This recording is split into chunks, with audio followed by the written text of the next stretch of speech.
ini kok hebat ya orang Pacitan ini. Kalau melihat dari proses belajar, itu kan relatif tidak langsung fokus terkait dengan dunia anak. Bagaimana ceritanya? Ya, perjalanannya memang cukup panjang ya. Ya. Tadi embrionya pada saat kuliah saya memang sudah concern diskusi, kajian, riset terkait dengan isu-isu anak. Kemudian saat S2 di Jakarta.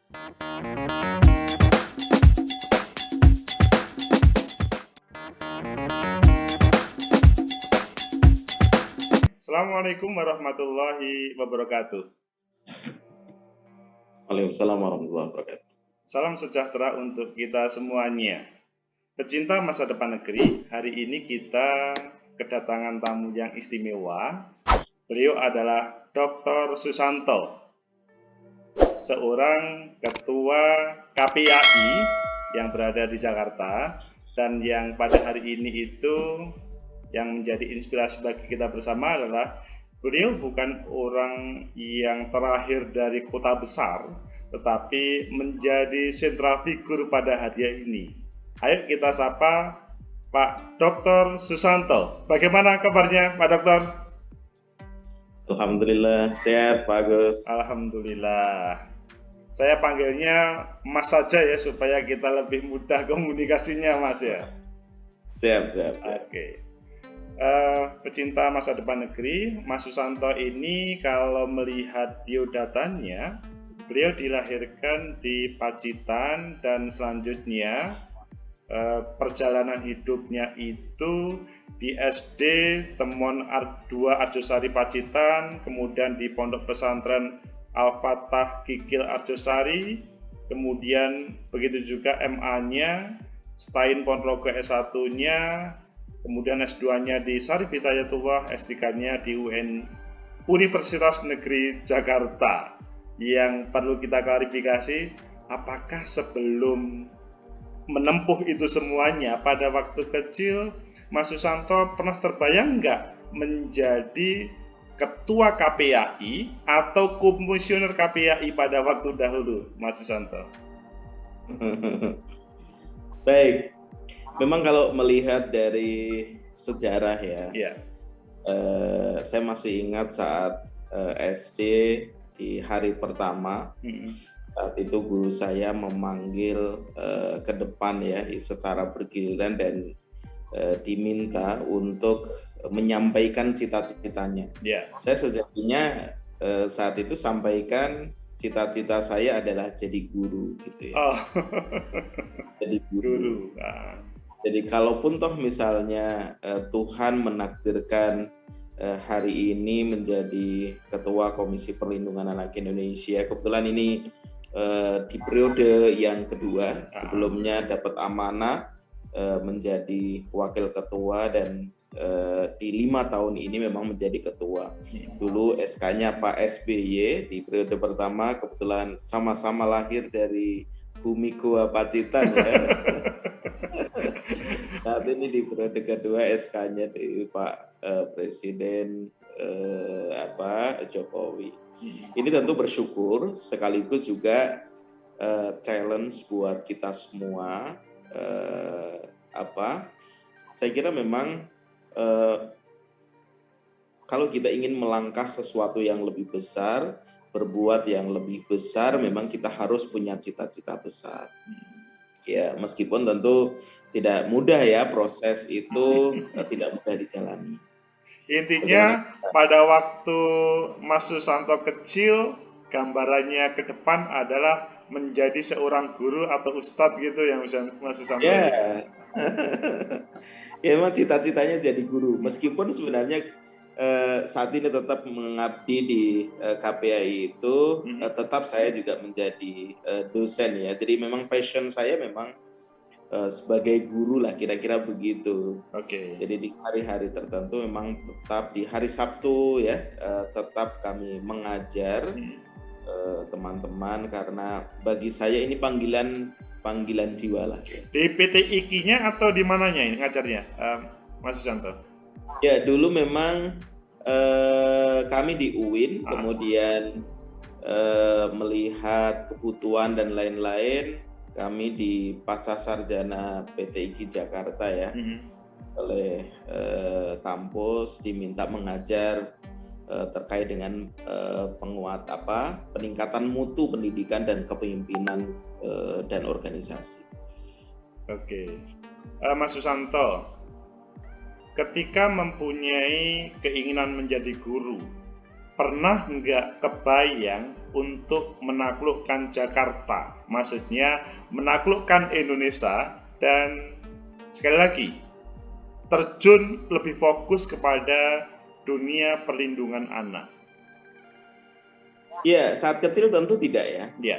Tentu tidak ya saat kecil. Tetapi saat S1 di IAIN Ponorogo saat itu memang spirit untuk bergelut pada isu anak itu memang sudah memiliki benih-benihnya ya saat kuliah di S1. Kita terlibat dalam sejumlah riset, kemudian skripsinya pun juga terkait dengan gender ya. S2 juga terkait dengan gender. Nah, itu menunjukkan memang sejak masuk di perguruan tinggi memang kita sudah mulai ada passion untuk bergerak di isu gender dan perlindungan anak. Itu yang membuat kami meneguhkan diri bahwa ya kita memang harus mengabdi juga di isu itu, karena satu sisi tantangan negara ini memang sangat berat, terutama dalam konteks pemajuan perlindungan anak ya. Di pendidikan juga tidak mudah ya. Satu sisi guru kadang melihat bahwa ini wilayah pendidikan, tetapi dalam perspektif perlindungan anak sudah masuk wilayah pelanggaran gitu ya. Mencubit, sebagian guru mengatakan ini kan tujuannya baik ya Pak. Ya. Gitu. Padahal sebenarnya dalam perspektif hukum perlindungan anak sudah masuk wilayah pelanggaran yang harus dicegah. Apakah Mas Susanto tidak kaget ketika menghadapi sebuah realitas? Kita pada waktu di pesantren dahulu seperti pakai tuding ya, jeblas. Itu kan hal yang biasa. Tapi sekarang itu bisa dilaporkan kepada KPAI ataupun penegak hukum. Bagaimana Mas Susanto menghadapi contoh kasus kecil seperti itu, dan kalau kita melihat di beberapa pesantren yang menggunakan pola dahulu itu masih biasa dan tidak ada masalah. Hanya kelihatannya orang-orang tua itu tidak bersedia untuk mengikuti irama yang lama, atau bagaimana Mas Susanto? Ya, sejujurnya di pesantren saya di Pondok Pesantren Al-Fatah Arjosari Pacitan itu memang pola-pola demikian itu tidak dilakukan ya oleh guru, apalagi oleh kiai gitu. Oke. Mungkin saja di sebagian boarding yang lain mungkin saja itu dilakukan, tetapi di pesantren saya kebetulan memang tidak. Okay. Jadi proses memandirikan santri, proses memandirikan siswa itu memang sangat menjadi unggulan lah bagi santri ya. Karena kebetulan kiai kami itu alumni Gontor juga yang dari sisi kedisiplinannya memang cukup tinggi ya. Tetapi alhamdulillah di pesantren dikembangkan dengan pola-pola yang tidak dibayangkan oleh sebagian orang yang dikira bahwa di pesantren itu pakai pecut, pakai penggaris. Faktanya kami tidak demikian gitu ya. Maka tentu ini juga menjadi inspirasi bagi kita semua bahwa mendisiplinkan santri, mendisiplinkan siswa itu yang efektif itu justru tidak menggunakan pendekatan kekerasan. Yang terbaik adalah mengenakan pendekatan yang edukatif, zero kekerasan. Itu sebenarnya yang dididikkan di dalam dunia pendidikan. Bahkan Islam pun sebenarnya demikian adanya. Iya. Karena terkadang itu kan ya para ustadz yang memakai pendekatan, misalkan waktu sholat subuh, itu kan kadang-kadang pemahamannya kalau iya betul. Pendekatan teks-teks kitab suci ataupun hadis itu kan ya hitam putih begitu. Gimana Ustadz itu? Ustadz Mas Susanto. Ya, memang kan ada hadis ya yang itu sering menjadi rujukan kita dan juga teman-teman yang belajar di aspek pendidikan ya, terutama dan agama. Pada saat usia 10 tahun, maka anak boleh dipukul gitu ya. Menggunakan doroba ya. Yeah. Doroba dalam konteks ini sebenarnya setelah kami kaji tidak bermakna tunggal. Yeah. Tidak bermakna tunggal dalam artian pukul gitu ya. Kami menelusuri misalnya di Lisanul Arabi bahwa doroba itu bimakna dahaba, bimakna kharaja, dan makna-makna yang lain. Bahkan juga ada ahli mengatakan makna tegas. Tegas dalam hari ini tidak harus keras gitu ya, tidak harus pukul gitu ya. Kalau anak kita punya anak usia 10 tahun, kita memang tegas untuk mengingatkan agar anak tetap menjalankan ibadah bagi muslim ya. Tetapi tentu tegas dalam konteks ini tidak harus dengan tegas dalam konteks tidak menggunakan kekerasan. Contoh, memang nilai itu kan memang harus punya ketegasan. Betul. Nilai itu ya, tapi caranya memang nggak boleh dengan kekerasan. Nah, ini para pemirsa ini relatif menjadi paham ya. Tekstual terjemahan itu kemudian bisa dengan bahasa yang berbeda begitu Mas Susanto ya. Mas Susanto, kalau mengambil beberapa contoh yang ada sekarang ini, itu kan contoh yang terkini ya. Ada misalkan heboh guru futsal di Bogor diduga lakukan pelecehan seksual ke siswa laki-laki. Ini adalah sebuah contoh yang tentunya menjadi bagian dari KPAI dan kemungkinan juga tidak hanya terjadi di Bogor ini, tetapi terjadi di beberapa tempat. Maksudnya bahwa pelecehan seksual itu tidak terjadi kepada perempuan saja, tetapi juga terhadap laki-laki yang di bawah usia dini. Bahkan kemarin atau tahun yang lalu di Malang kan luar biasa. Ini sebenarnya apa yang terjadi di Indonesia kok sampai para anak kecil itu menjadi korban itu, Mas Susanto?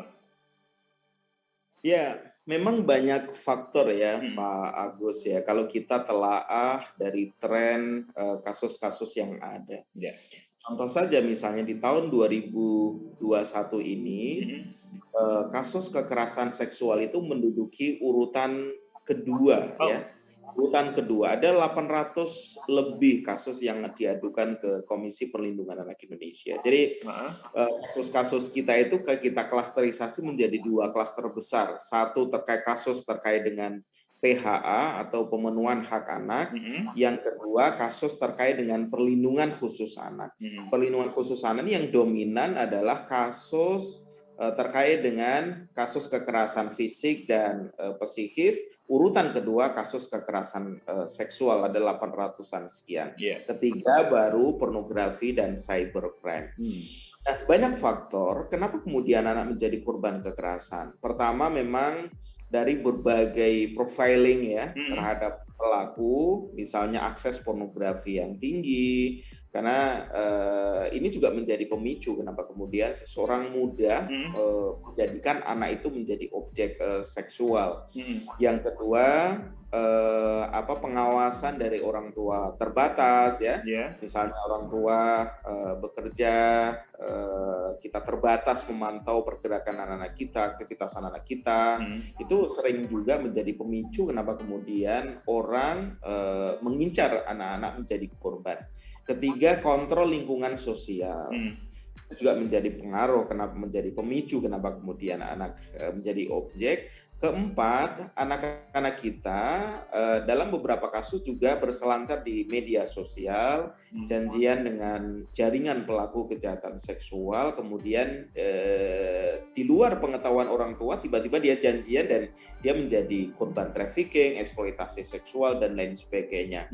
Nah, hal lain juga faktor literasi media digital yang terbatas itu juga menjadi pemicu kenapa kemudian menjadi korban. Jadi memang banyak ragam faktor kenapa kemudian anak menjadi korban. Sekaligus juga kenapa kemudian seseorang rentan menjadi pelaku kejahatan seksual. Memang kalau kita petakan, pelaku kejahatan seksual itu kan memang cukup variatif ya Pak. Betul. Ya. Ada yang sudah masuk katakanlah kelas pedofil ya. Ada masuk yang pelaku kejahatan seksual sedang, ada yang memang masih ringan dan lain sebagainya. Tentu kalau kemudian pelakunya adalah aparat yang bergerak di perlindungan anak, guru, orang tua, treatment hukum pidana kita itu memang berbeda dengan masyarakat yang menjadi pelaku. Di regulasi Undang-Undang 17 2016 disebutkan bahwa kalau kemudian pelakunya orang tua, guru, aparat yang bergerak bekerja di perlindungan anak, maka pidananya ditambah sepertiga. Ditambah sepertiga. Kenapa? Karena filosofinya mereka itu harusnya menjadi pelindung utama, tapi kenapa justru menjadi pelaku kekerasan seksual terhadap anak? Ini memang bukan hanya tantangan di Indonesia, tetapi juga beberapa waktu lalu kami memang ada international conference di Filipina, kemudian di Australia. Ini sebenarnya juga menjadi tantangan di beberapa negara. Di tingkat ASEAN saja misalnya, kasus-kasus yang di Filipina, Thailand juga lumayan meninggi kasus kekerasan seksual yang saat ini polanya sudah menggunakan pola-pola pendekatan cyber, yang dulu menggunakan pola-pola manual. Iya. Kalau kembali kepada yang awal tadi, semacam ranking kedua terkait dengan kekerasan seksual ini. Kalau begitu memang, kalau kita bandingkan ya pada waktu dahulu dengan sekarang, itu memang kalau dahulu itu penegakan hukumnya atau perhatian negara terhadap proses pelecehan seksual itu terhadap anak itu memang kurang, atau memang sekarang lebih detail lagi. Jadi kalau kita melihat ya, dikit-dikit hampir setiap hari kita mendengarkan informasi yang sangat negatif terhadap mulai dari guru sampai kepada ya yang kehidupan sehari-hari terhadap anak-anak ini. Apakah memang dalam proses ini keberadaan KPAI-nya yang luar biasa atau bagaimana, Mas Susanto? Ya, memang setidaknya ada 4 kemajuan besar ya Pak ya. Kenapa kemudian kasus-kasus kekerasan seksual itu terungkap di era-era saat ini ya. Ini berbeda dengan katakanlah 15 tahun yang lalu. Kira-kira. Pertama, regulasi kita tentu semakin maju ya. Semakin maju. Dulu tidak sekokoh regulasi hari ini. Contoh saja misalnya pada saat orang melakukan kekerasan seksual, pidananya pun dulu tidak seberat sekarang. Ini dari aspek pidana. Yang kedua, dulu tidak ada hukuman tambahan bagi pelaku kejahatan seksual. Saat ini ada hukuman tambahan, ya, ada kebiri dan lain sebagainya. Meskipun oke lah dari sisi implementasi ada kontroversi lah, kira-kira begitu. Yang keempat, ada juga dari sisi aspek pidana ada tambahan dipublikasikan identitasnya. Itu Undang-Undang 17 2016 sangat tegas. Jadi pada saat seseorang diputuskan oleh pengadilan untuk dipublish ya, karena dia dipandang tepat ya, sesuai dengan memenuhi fakta-fakta hukum sesuai dengan 17 2016, maka ya dipublish identitasnya. Ini tentu ada kemajuan luar biasa dari sisi regulasi, berbeda dengan tahun-tahun sebelumnya. Kemajuan yang kedua adalah kemajuan dari sisi kelembagaan. Dulu KPAI juga belum ada, tentu mengkabarkan terkait dengan upaya perlindungan anak tentu tidak semaju saat hari ini. Orang saat ini kalau ngomong KPAI, anak-anak pun sudah tahu KPAI itu tempat mengadu ketika anak-anak menjadi korban. Anak-anak sekolah ada SD, SMP sudah sangat kenal ya KPAI itu apa dan di mana. Meskipun tidak semua hafal ya teleponnya KPAI, tetapi orang menyebut KPAI tinggal search di Google, oh di sini loh KPAI. Makanya pengaduan online itu menjadi tren yang luar biasa di hari-hari ini. Di tahun 2 tahun ini luar biasa, terjadi peningkatan. Bahkan 70% kasus kekerasan seksual itu diadukan melalui online. Ya, melalui email, melalui WhatsApp, melalui laman online kita. Itu orang tua atau anak? Nah, ini sebagian ada anak, sebagian tetangga, sebagian orang tua, ada juga orang yang melihat. Karena kan konfigurasi regulasi di Indonesia, kalau ada orang melihat pelaku kejahatan seksual, kemudian tidak melaporkan, pada dia melihat, gitu ya, maka itu sebenarnya tidak justru yang bersangkutan sebenarnya kena unsur sebenarnya. Makanya memang kalau orang melihat ke pelaku kejahatan seksual harusnya dilaporkan. Nah, yang keempat, kemajuannya adalah publik saat ini semakin sadar, Pak dosen. Jadi kalau dulu orang tetangganya, anaknya menjadi korban kekerasan seksual cenderung didiamkan, ya, malu, aib buat keluarga besarnya, buat suku, dan lain sebagainya, buat kampung, dan lain-lain. Tapi saat ini kesadaran masyarakat itu semakin meningkat. Pada saat dia menjadi korban kekerasan seksual, dia tidak segan-segan melapor. Yang kelima adalah trust pada lembaga layanan juga semakin baik hari ini. Dulu orang mau lapor ke polisi itu tidak seyakin sekarang. Saya nggak yakin ke laporan gitu ya. Nggak yakin kalau akan sampai selesai begitu ya. Ya, gitu ya. Tapi kalau hari ini misalnya ada kendala di kepolisian atau di lembaga layanan lain, biasanya ini kok sebulan belum diproses nih. Biasanya masyarakat langsung CC ke KPAI, ke Kompolnas gitu. Akhirnya KPAI juga mengkonfirmasi ke kepolisian setempat. Jadi memang saling saling menguatkan. Jadi beberapa lima hal kemajuan tadi ini yang juga menjadi penguat bagi kita. Kenapa kemudian kasus kekerasan seksual ini juga saat ini pemberitaannya juga luar biasa. Tidak seperti dulu. Cuman kami juga sering mengingatkan ke teman-teman media, memberitakan kasus-kasus anak sebagai korban, saksi, dan pelaku itu harus hati-hati. Betul. Kenapa? Karena Undang-Undang 11 2012 tentang sistem peradilan pidana anak telah memberikan guidance bagi kita.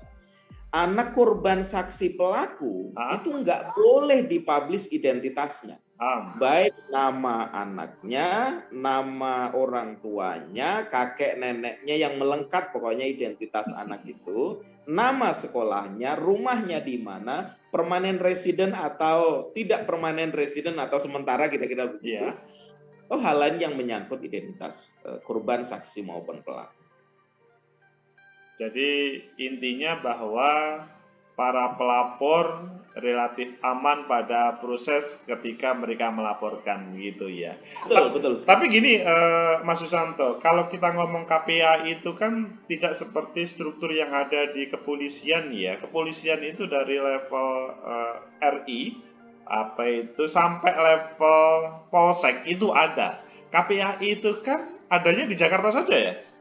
Di daerah belum ada ya? Ada 40 daerah. Oh, 40 daerah, sorry. Ada 40 daerah. 40 daerah, tetapi boleh 40 daerah. Tetapi kan kalau kita ngomong taruhlah di Jawa Timur itu ada 38 kabupaten kota. Kalau bahkan se-Indonesia, kabupaten kota itu kan sudah 500 lebih.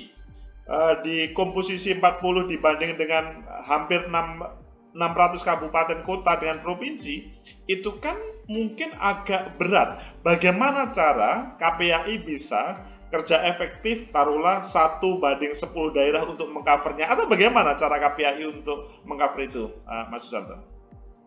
Ya, memang dari sisi kelembagaan berbeda dengan katakanlah instansi vertikal ya. Ya, betul. Kayak kejaksaan, Hukum, kepolisian itu kan instansi vertikal, sampai Polsek pun ada.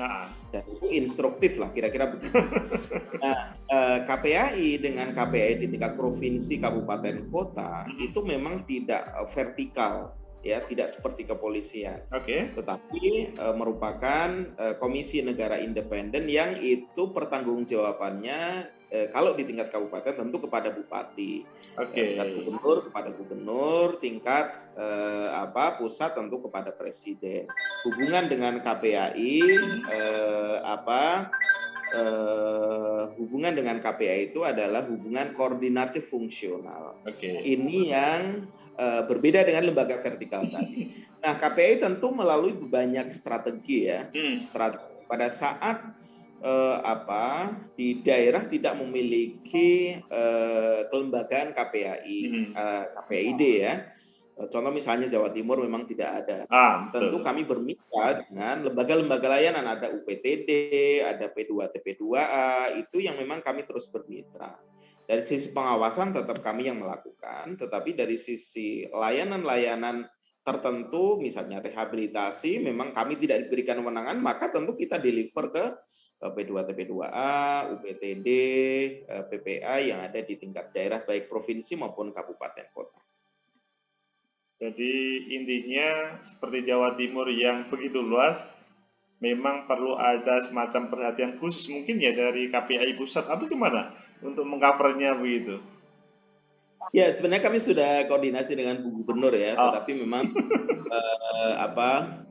belum menjadi prioritas untuk di tahun ini. Mudah-mudahan di tahun 2022 ini bisa menjadi prioritas untuk pembentukan KPAD. Namun dari sekian proses ini, apakah misalkan kasus yang terjadi di Jawa Timur, contoh seperti di Malang kemarin atau di beberapa tempat, itu prosesnya bagaimana mereka sampai kemudian KPAI terlibat atau cukup diselesaikan oleh Polres atau Polsek masing-masing, Mas Susanto? Ya, tergantung kasusnya ya. Jadi ada kasus-kasus yang masuk di KPAI itu ada kasus pemenuhan, ada kasus perdata, ada kasus pidana, ada kasus terkait dengan layanan. Contoh misalnya kasus pemenuhan. Ini di sekolah, di daerah tertentu nggak punya sekolah, dinasnya atau pemdanya nggak responsif, ngadu ke kami.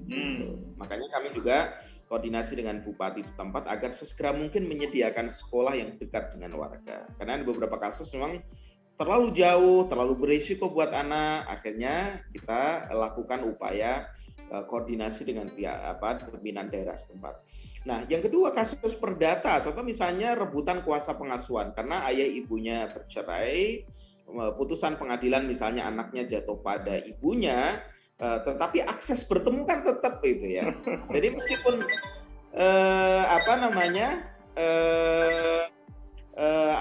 meskipun pisah, tetapi kan tidak bisa ya, anak itu tetap harus mendapatkan akses bertemu. Nah, yang ketiga adalah kasus pidana. Kalau sudah pidana, ranahnya kepolisian. Kami mengawasi proses itu. Mas Susanto, ini kan para pendengar itu kan kagum gitu melihat Mas Susanto. Ini kok hebat ya orang Pacitan ini. Maksudnya hebat itu adalah kalau melihat dari proses belajar itu kan relatif tidak langsung fokus terkait dengan dunia anak. Tapi selanjutnya pada proses penanganan hal ini relatif perfect lah. Kalau seandainya lembaga KPAI itu boleh memberikan gelar, oh ini sudah layak untuk menjadi profesor, tapi kan memang ini pekerjaan kan begitu. Nah, bagaimana ceritanya Mas Susanto selanjutnya dari dunia, memang kalau kita melihat proses pendidikan, itu kan memang dunia pendidikan, tapi di sini kan perlindungan anak ya kan agak berbeda, meskipun ada titik kesamaan. Bagaimana ceritanya sampai kemudian bisa fokus dan kemudian publik juga, oh ini Mas Susanto ini hebat. Bagaimana Mas Susanto? Ya perjalanannya memang cukup panjang ya. Tadi embrionya pada saat kuliah saya memang sudah concern diskusi, kajian, riset terkait dengan isu-isu anak. Kemudian saat S2 di Jakarta juga saya punya komunitas ya, kajian-kajian dengan gender, isu anak. Sekaligus saya memang membantu saat itu di Kementerian Pemberdayaan Perempuan dan Perlindungan Anak. Pada saat itu memang kami membantu untuk menyiapkan sambutan-sambutan ya. Sambutannya Menteri Badan. Jadi memang itu jadi bagian dari pengalaman besar bagi saya. Akhirnya terpanggillah mengabdikan diri di Komisi Perlindungan Anak Indonesia. Jadi memang perjalanannya cukup panjang. Ya, perjalanannya cukup panjang. Mungkin saja kalau orang mengikuti perjalanan saya belum tentu kuat memiliki proses tahapan dari tahapan. Saya kira memang setiap orang punya cara masing-masing untuk berproses. Bagi saya juga punya rumus tersendiri untuk berproses gitu ya. Ini para pemirsa ini Mas Susanto pengen juga sukses seperti Mas Susanto meskipun mungkin di dunia yang berbeda ya. Maksudnya kalau ini adalah perlindungan anak, mungkin para pemirsa itu ya pengen sukses di dunia bisnisnya atau pengen sukses di dunia misalkan apa itu mungkin kalau tertarik di dunia politik atau tertarik di dunia lainnya. Bagaimana kiat-kiat untuk para pemirsa ini sehingga bisa meniru Mas Susanto dari seorang anak yang dilahirkan di Pacitan, selanjutnya bisa menjadi tokoh nasional dan menjadi referensi untuk pelindungan anak ini, Mas Susanto? Ya, ada beberapa tips yang itu tentu mewarnai ya pada tahapan-tahapan proses yang saya lakukan. Pertama adalah dalam setiap tahapan proses yang saya lakukan itu memang fokus pada belajar. Jadi pada saat saya bekerja di KPAI itu memang kami niatkan sebagai belajar. Dimanapun pengabdian kami tetap kita niatkan untuk belajar. Sehingga pada saat ada perbedaan pandangan dengan teman, ada sesuatu yang mungkin secara subjektivitas kok tidak enak gitu ya. Spirit belajar itu yang membuat proses itu menjadi lebih enak, tetap nyaman dan sebagainya. Jadi memang kami niatkan sebagai proses untuk belajar. Yang kedua, kita tentu harus memiliki tanggung jawab ya. Jadi memang setiap orang tentu punya passionnya masing-masing. Tetapi kadang-kadang karena bukan pilihan hidupnya, kadang-kadang tanggung jawabnya kurang misalnya. Ya. Jadi apapun itu, setiap tahapan proses yang kita lakukan memang kita harus punya rasa tanggung jawab yang tinggi untuk menuntaskan tugas itu. Yang ketiga adalah tentu kejujuran ya. Integritas itu sesuatu yang sangat berharga. Itu penting saya kira. Dan yang keempat adalah kita tentu harus terus belajar terkait dengan organisasi, memperluas silaturahmi, memperluas jaringan ya.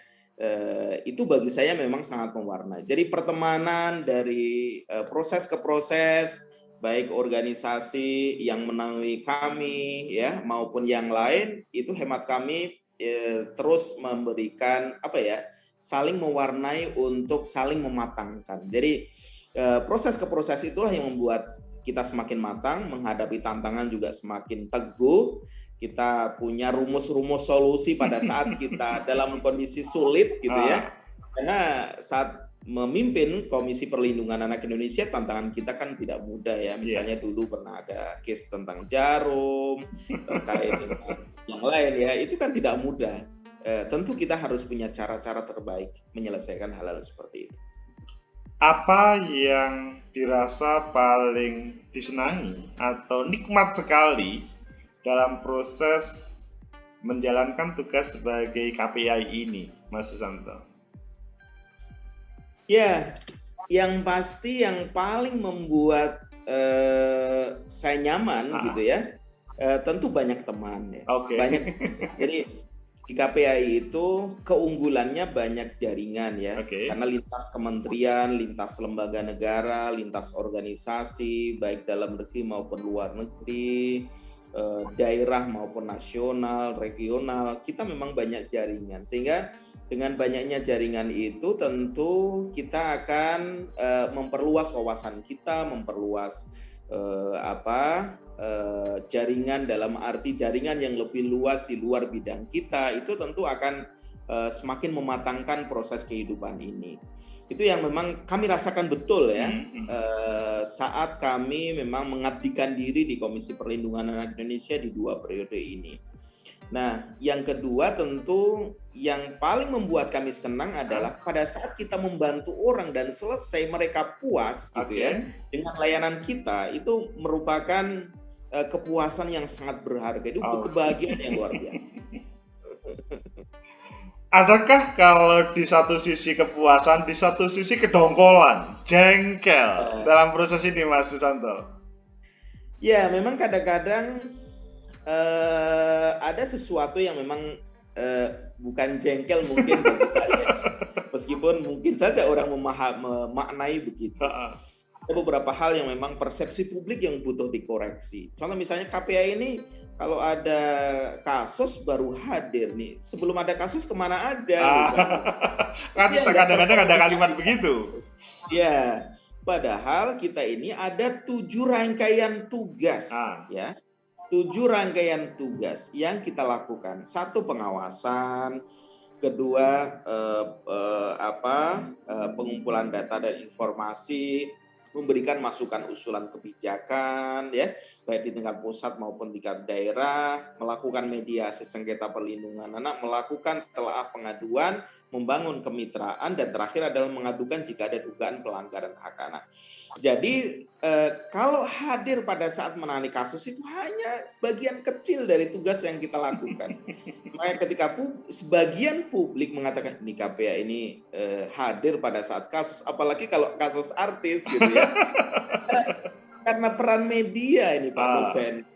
Karena peran media cukup besar, coverage-nya luar biasa, seolah-olah KPI bekerja hanya untuk, padahal tidak. Itu bagian 0,0 sekian persen dari proses yang kita lakukan. Jadi ya orang melihat itu mempunyai persepsi yang mungkin berbeda, bahkan sangat berbeda dengan kita gitu. Mas Susanto, kalau melihat itu tadi semuanya, suka dan kemudian sangat jengkel itu, selanjutnya untuk ke depan Mas Susanto, bagaimana bisa mengurangi atau bahkan menzerokan terkait dengan kekerasan terhadap anak? Mungkinkah itu bisa terjadi? Dan mungkin apa usaha yang mungkin dilakukan, Mas Susanto? Ya, yang pasti kekerasan terhadap anak ini kan merupakan tantangan bagi kita ya. Sekaligus masalah memang harus kita selesaikan. Tentu menyelesaikan kasus-kasus seperti ini tidak boleh parsial. Ini kasus-kasus ini kan tidak hanya menjadi kewenangannya katakanlah satu lembaga, bukan hanya KPAI, bukan hanya Kemendikbud, bukan hanya Kemenak ya, tetapi ini memang harus kolaboratif. Peran-peran Kominfo ini memang sangat besar ya. Sekaligus tentu juga peran-peran media platform ya. Kami sangat senang YouTube-nya Pak dosen ini mengundang kami ya. Alhamdulillah. Mengabarkan isu perlindungan anak kepada publik. Ini kan bagian dari literasi kepada masyarakat luas ya. Nah, tetapi kadang-kadang media platform itu nggak semuanya menghadirkan konten-konten positif. Yang kadang-kadang memang menjadi challenge bagi kami. Satu sisi kita bergerak dan menggerakkan literasi positif bagi anak-anak kita, tetapi di pihak lain kadang-kadang kita kalah dengan katakanlah konten-konten yang justru menggerogoti upaya kita gitu ya.